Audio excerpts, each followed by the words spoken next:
আল্লাহ রসুলকে জিজ্ঞাসা করা হলো কিয়ামত কবে হবে? তা আল্লাহ রসুল বললেন 10-এর পয়সা যখন ধ্বংস হবে।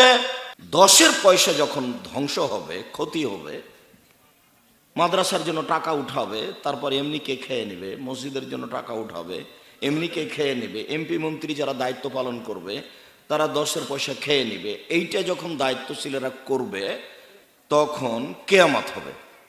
যখন দায়িত্ব অযোগ্য মানুষের হাতে তুলে দেওয়া হবে তখন 10-এর পয়সা ধ্বংস হবে।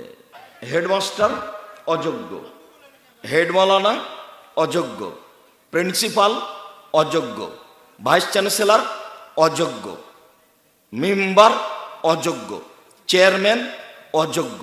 অযোগ্যতার পরিচয় যে গাইবান্ধা, গোবিন্দগঞ্জ, রংপুর, বগুড়ার ভাষায় বেন্যার বাচ্চা বেন্যা যখন নেতা হবে তখন 10-এর পয়সা ধ্বংস হবে।